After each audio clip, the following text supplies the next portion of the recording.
Après-midi à vous, bienvenue dans cette nouvelle édition du journal Excellente année 2022 à toutes et à tous. Ce journal partira de la ville de Tikapa, chef-lieu de la province du Kasaï. Le couple présidentiel y est arrivé cet avant-midi, comme partout ailleurs où il est passé dans l'espace Grand Kasaï. Le chef de l'État est porteur d'un message d'espoir, espoir de voir la République démocratique du Congo aller en avant. Pour Félix-Antoine Tshisekedi, le développement de notre pays partira de la base au travers du vaste programme de développement à la base à partir de 145 territoires. À cela s'ajoutent les épineuses préoccupations relatives à la desserte en eau, en électricité, la réhabilitation des infrastructures routières ainsi que les difficultés de suivre les soins de santé appropriés. À ce niveau, le président de la République a annoncé la mise en application prochaine de la couverture santé universelle sur l'ensemble du territoire national. Concernant la gratuité de l'enseignement, le président de la République a souligné que cette gratuité scolaire ne concerne que les écoles publiques. C'est dans une ambiance électrique devant un public engagé à soutenir les actions menées par le garant de la nation que Félix-Antoine Tshisekedi a accordé la parole à la population afin d'écouter les préoccupations des uns et des autres. Nous y reviendrons avec force détail dans nos prochaines éditions d'information. Et puis avant de se rendre à Tikapa, sachez que le chef de l'État a inspecté l'exécution de la centrale hydroélectrique de Katende au Kasaï central ce dimanche 2 janvier 2022, évalué déjà à 65% de réalisation. Détails et explications, Jean-René Lebeau, bienvenue Kabamba. C'est un projet qui intéresse au plus haut point le Grand Kasaï et particulièrement la population des Kananga. Le barrage hydroélectrique des Katende sur la rivière Louloua, à une centaine de kilomètres des Kananga, devrait améliorer sensiblement la desserte en eau et électricité dans cette partie du pays.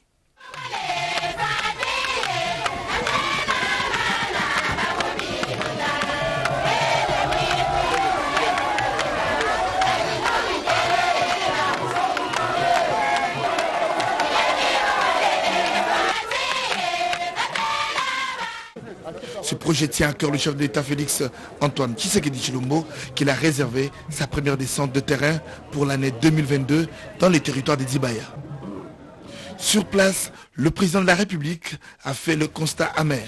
Les travaux sont arrêtés et les herbes sauvages ont envahi le site.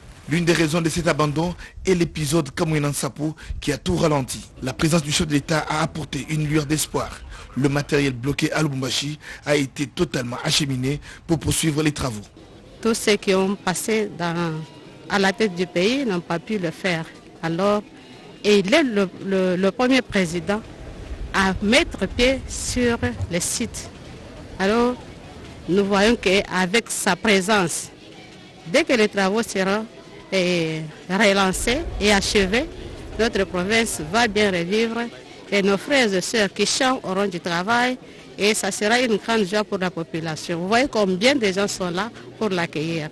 Nous sommes vraiment ravis de sa présence ici sur cette terre et aussi surtout pour le relancement de ces activités de la chute. Avec une capacité de production de 114 MW, le barrage de Katende redonne espoir à tout un peuple. Le gouverneur de province intérimaire Simon Kabatouswila a rappelé la préoccupation de la population. Bien, il y a exactement plus ou moins 10 jours, j'étais sur ce site. J'accompagnais son Excellence, Monsieur le ministre Mwenze, venu se rendre compte de ce qui a déjà été fait, dans quel état se trouve le site, et faire rapport au président de la République. En partant, il m'a dit que sa visite était pratiquement la dernière parce que sa visite allait provoquer celle la toute dernière du président de la République, chef de l'État. Et ça nous fait plaisir que cette promesse qui nous a été faite par le ministre en charge des ressources hydrauliques et électricité, cette promesse s'accomplit par la présence parmi nous du président de la République, chef de l'État. De son côté, la SNEL attend de pied ferme la fin des travaux pour assurer le transport et la distribution des courants de Katende. Nous espérons, comme le chef de l'État prend les choses lui-même en main, par toutes les autres voies, il pourra maintenant faire aboutir le projet en main. Je crois qu'il est en train de collecter les données et il nous donnera les orientations. Nous allons l'accompagner. Aux chefs traditionnels et autres personnalités présentes, le chef de l'État a dit toute sa détermination de poursuivre ce projet jusqu'à terme. Le chef de l'État congolais poursuit sa tournée dans le Grand Kasaï. Félix-Antoine Tshisekedi est attendu incessamment dans la localité de Lodia, chef-lieu du territoire éponyme province du Sankuru. C'est la raison de la mobilisation de toutes les forces vives de la province par le vice-premier ministre, ministre de l'Intérieur, Daniel Assilou. C'est une grande fête qui se prépare au Sankuru, particulièrement à Lodja, qui s'apprête à accueillir le premier citoyen de la RDC pour donner plus de couleur à ces grands rendez-vous entre le président de la République et la population sankuroise qui sera honorée par cette visite présidentielle. La notabilité en union de forces se mobilise. C'est l'essence à donner à cette rencontre entre le vice-premier ministre, ministre de l'Intérieur, Sécurité, Décentralisation et Affaires coutumières, son collègue des Affaires étrangères et le ministre de Transport et Voies de Communication, tous autour d'une table avec les parlementaires, députés et sénateurs du Sankuru en ce jour dans cette partie du pays. Pour Daniel Assilou Kitowakoy, au regard de l'effervescence qui entoure l'arrivée du président de la République, la province du Sankuru est acquise à Félix-Antoine Tshisekedi Tshilombo. Sur place, l'amélioration du social de la population est l'une des principales attentes. Lusambo et Lodja sont les deux villes de la nouvelle province du Sankuru qui vont l'accueillir. Le président de la République se fera ainsi l'idée de l'exécution de certains projets à impact direct. Dans ce journal, nous allons aussi parler réhabilitation de la route nationale numéro 1 Mbuji-Maï-Kananga et fin travaux de construction du pont Banzangoma, travaux exécutés par le fils des routes. Les précisions de Blaise Boko-Kessanza. Cette visite a permis à la délégation de l'Office des routes conduite par le directeur général, l'ingénieur Herman Moutima Sakrini, d'inspecter les réseaux routiers à charge de cette entreprise. Inspection sur la route nationale numéro 1, tronçon compris, entre Mbuji-Maï et Kananga, en passant par le lac Munkamba, long de plus ou moins 180 km. Les travaux en exécution portent sur la suppression de points chauds et la réhabilitation des ponts en attendant les grands projets d'asphaltage qui, selon les prévisions, doivent démarrer en décembre 2022. Cette route sera bientôt asphaltée et nous devrions venir pour voir son état dans cette perspective. Et nous avons fait Mbuji-Maï jusqu'à lac Munkamba et puis de lac Munkamba jusqu'à Kananga. Et nous avons pu voir nos chantiers qui sont en cours sur cet axe-là. Il est question pour les travaux actuels de permettre aux usagers de cette route de circuler en toute quiétude. Il s'agit également du pont Mwanzangoma dont les travaux de réhabilitation ont pris fin. Nous avons pu visiter aussi le pont Mwanzangoma. Vous vous souviendrez que ce pont-là s'était écroulé il y a quelques temps. Nous avons reçu les instructions des autorités du pays pour que cela soit fait rapidement, c'est ce que nous avons fait. C'est un ouvrage bien fait, qui était double simple, nous avons renforcé, nous avons fait double, donc maintenant c'est devenu encore plus costaud. Situé à 37 km de Kananga, le pont Mwanzangoma, après son effondrement, a été revu et corrigé. Sa capacité portante actuelle est passée de 32 à 40 tonnes. 2022 est enfin arrivé, la population du Congo central l'a accueilli en gaieté, les dons se sont multipliés envers les démunis. Le cas avec le député national Jean-Didier Massamba, l'élu de Kasangulu, a apporté aux malades de l'hôpital évangélique de Sonabata des vivres, puis il a payé les factures d'hospitalisation des malades qui ont été enfin libérés. Rodépanda nous raconte. 1er janvier 2022, jour d'ouverture à la nouvelle année et jour des fêtes. L'occasion a été bien trouvée par le député national Massamba Malunga Jean-Didier, élu de Kasangulu, province du Congo central, pour apporter sourire et libération aux malades dépourvus de moyens internés dans 2 formations médicales, à savoir l'hôpital évangélique Sonabata, Sebeko, et le centre de santé missionnaire catholique de Sonabata. Dans sa corbeille, Jean-Didier Massamba a amené un lot important de vivres, composé de poulet, de riz et de jus. Ce n'est pas tout. Des factures d'hospitalisation des malades ont été payées pour leur libération. Satisfaction des médecins responsables. Ce jour, il vient encore de nous soulager. Et le paiement de ces factures va permettre à ce que nous puissions c'est un peu de recycler encore nos produits à la pharmacie. Vraiment, nous sommes très soulagés par les gestes qu'il a posés. Dieu le bénisse abondamment. L'élu de Kassangoulou a exhorté les malades à ne pas perdre courage ni espoir. Dieu leur donne toujours des solutions à travers ces gestes de charité de ses serviteurs. En tant que leur représentant au Parlement, il aura toujours souci de trouver des solutions à leurs difficultés à son niveau. Soumettre tous leurs desiderata au niveau des instances du pays pour le développement de Kassangoulou, a-t-il souligné. Joie et sourire était la seule expression de ces malades, hommes et femmes libérés de l'hôpital. Des déclarations, des bénédictions n'ont pas manqué à l'endroit de leurs bienfaiteurs. Ces gestes de nouvel an du député Jean-Didier Massamba Malunga fait suite au repas de cœur partagé avec les enfants orphelins du centre d'encadrement et d'hébergement dans la cité de Kassangoulou le jour de Noël.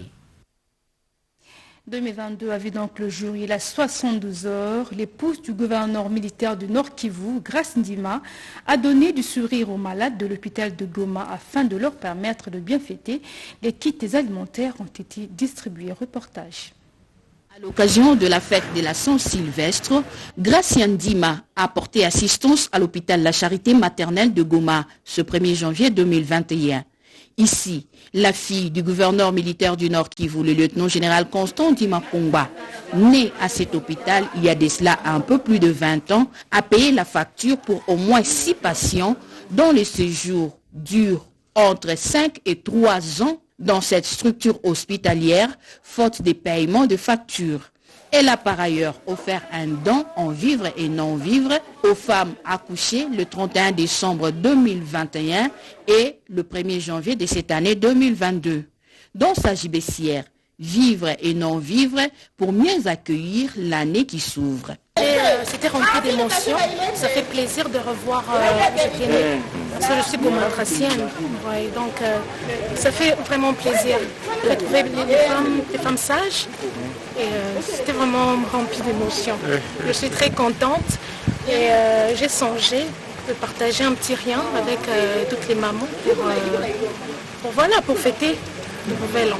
Force à nous, force à Goma, meilleurs vœux, mes vœux les meilleurs, que Dieu ne cesse de vous bénir.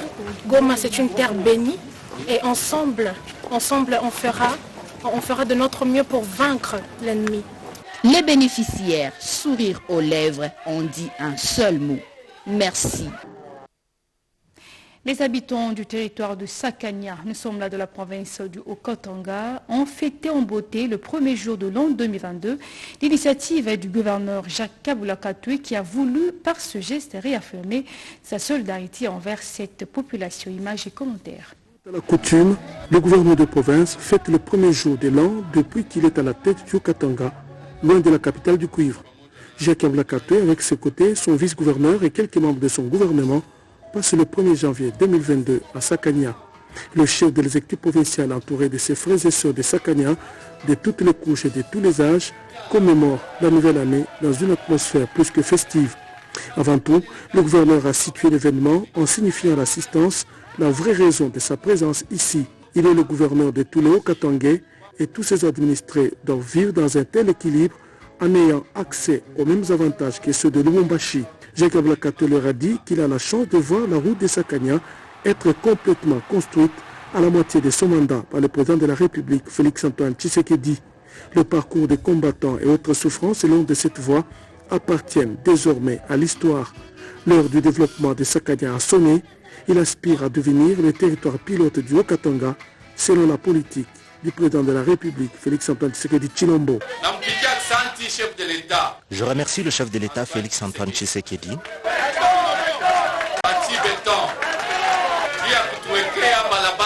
pour la réhabilitation de la route. Aujourd'hui, Sakania a une belle route. Sakania sera desservie en eau potable et en électricité, parce qu'il y a un projet de tirer une ligne à partir de Kassombalesa jusqu'à Lonchi. L'ambiance était au rendez-vous, de la musique moderne en passant par celle traditionnelle, un mélange culturel dans une rythmique qui a mis de l'eau dans la bouche de tous les invités de Jacques Kabula Katoué. Célébration de fête de fin d'année oblige, le coordonnateur adjoint de la coordination des changements de mentalité a remis des vivres dans quelques quartiers du district de la Lukunga. Data Chabani nous en dit plus.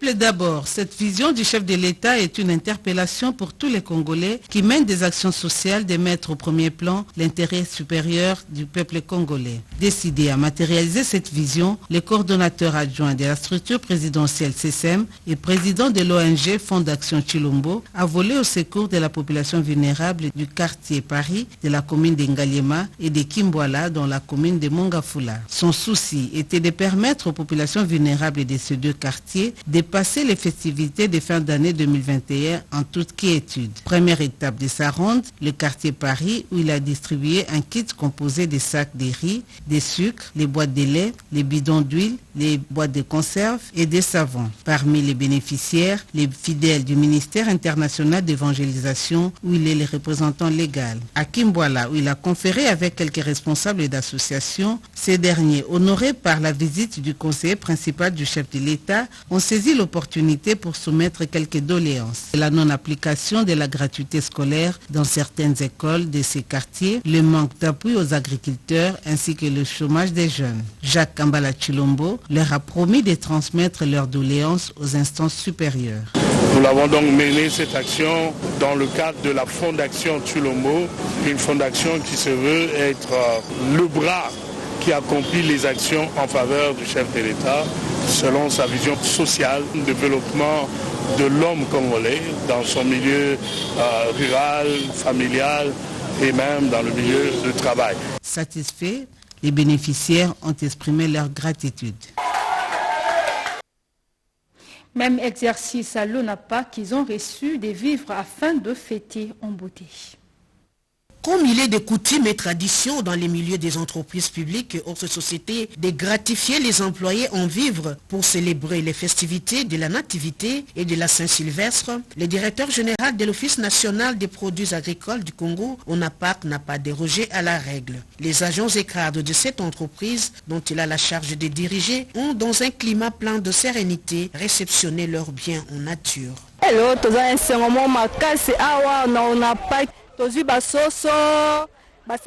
C'est une première dans l'histoire de notre entreprise. Que Dieu bénisse notre directeur général pour ces gestes combien louables. C'était à l'issue d'un culte d'action des grâces célébré pour la circonstance. Guy Bompati a saisi cette opportunité pour lancer un cri d'alarme à l'autorité compétente dans le but de sauver cette entreprise qui a du mal à décoller. Nous sollicitons auprès de notre président de la République avec son gouvernement, sous la coordination du Premier ministre, le ministre de tutelle de l'Agriculture, de voir le cas de l'ONAPAC qui connaît une situation de difficulté de fonctionner, faute de tarifs. Et nous avons demandé au gouvernement de revoir un peu nos textes qui réglementent l'ONAPAC, l'Office national des produits agricoles du Congo, pour que tout opérateur économique et qui souhaite travailler dans le secteur qui nous concerne, donc des produits pérennes, d'observer la rigueur des textes. Pour rappel, ONAPAC a comme tutelle le ministère de l'Agriculture et produit les cafés de très bonne qualité qu'on retrouve partout sur le marché congolais. Autre volet de l'actualité, réouverture de la plage Tonde de Mwanda à la cité côtière le vendredi 31 décembre 2021. Cérémonie présidée par le ministre national du Tourisme, Modéron Simba. Reportage.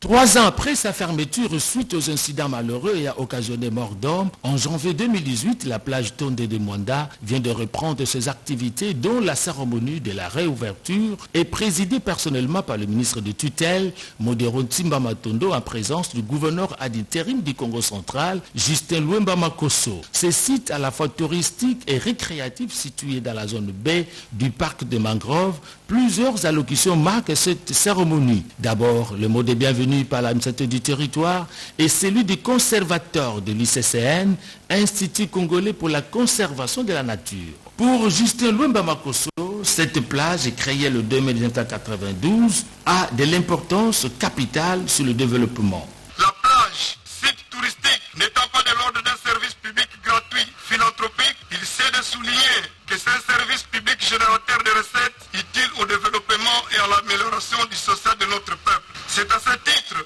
que j'en appelle à une gestion saine de ces sites d'intérêt d'intérêt général. Ces sites à caractère national constituent une plus-value dans le développement de la cité côtière de Mwanda, déclare Modéron Tsimba Matondo. Vivons notre plage comme nos frères du Brésil d'en face, d'Assini en Côte d'Ivoire. Vivons notre plage comme nos frères angolais. Nous voulons une appropriation, une fierté aux gens de Mwanda d'avoir leur plage et de les promouvoir. Ça ne suivi la visite des stands sur le parc marin de Mwanda. Satisfait, le ministre félicite le gouverneur d'intérim du Congo central pour son implication aux actions de développement, comme le veut le chef de l'État, président de la République. Et cet atelier de validation des composantes de programmes d'urgence intégrés de développement organisé par le directeur général du Fonds et promotion de solidarité nationale, le fleuve Congo-Itel. De quoi a-t-il été question? L'élément de réponse avec Rodé Panda.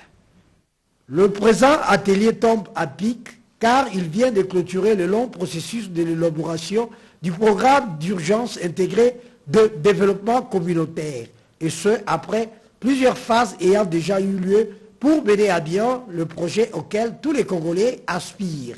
Ces assises concourent aussi à la mobilisation des ressources pour un avenir radieux. Pour le FNPSS, c'est la matérialisation de ces missions, qui sont des missions transversales. C'est cet établissement public qui est l'interface du gouvernement pour la mobilisation des ressources et la mise à disposition de ces ressources en faveur de la population. Il s'agissait ici donc de valider les composants du PUDC, c'est ce qui a été fait.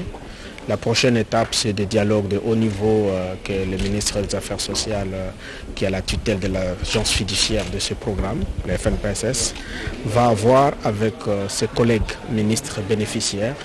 Et donc, par chaque axe que nous avons développé ici en termes de composantes, et ensuite, le programme sera présenté au Conseil des ministres. Notez que cet événement intervient quelques jours après la cérémonie solennelle de signature de l'arrêté ministériel portant l'approbation du manuel des procédures de gestion de la dotation de 0 à 3% minimum du chiffre d'affaires, ouvert par le directeur de cabinet du ministre des Affaires sociales. Cet atelier a été un succès tous azimuts.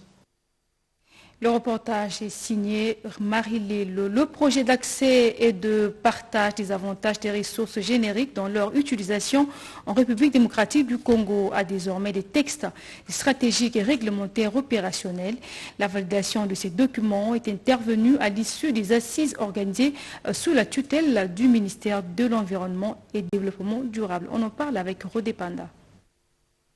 Avant la mise en œuvre du plan stratégique d'action et plan opérationnel du projet APA, projet d'accès et de partage des avantages des ressources naturelles génétiques et la décision des autorités par la signature de décrets et arrêtés en rapport avec la gestion de la biodiversité, le technicien et expert des parties prenantes des différents secteurs publics, privés ainsi que la société civile ont procédé à l'analyse approfondie des documents stratégiques et textes réglementaires. À l'issue de 3 jours de travail, soit du 27 au 29 décembre 2021, le résultat est concluant avec la validation de ces documents suivis des recommandations formulées sous forme de plaidoyer. Confirmation du coordonnateur national du projet APA, Henri Mouyembe. Il était question que nous puissions aboutir à la validation de 2 séries de documents. Le premier document, c'est la stratégie nationale sur APA et la deuxième catégorie de séries de documents, ce sont des textes réglementaires sur APA.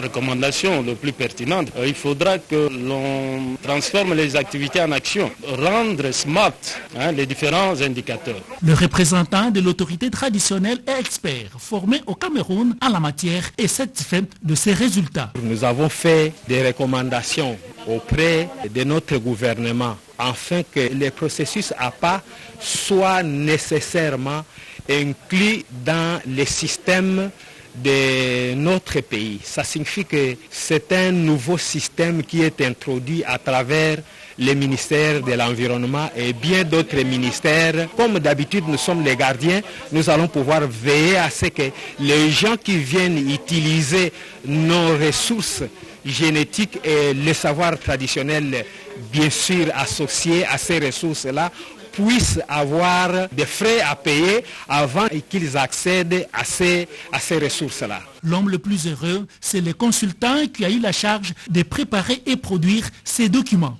Il est question pour le pays de définir une stratégie interne pour mettre en œuvre le protocole de Nagoya, mais aussi de définir des mécanismes réglementaires prévus par la loi pour assurer que l'RDC déblaye les chemins pour mettre en œuvre ce processus. Lancé depuis 2015 à travers le protocole Nagoya à Tokyo au Japon pour la gestion et l'accès des ressources naturelles environnementales, le projet APA peut donc démarrer en République démocratique du Congo.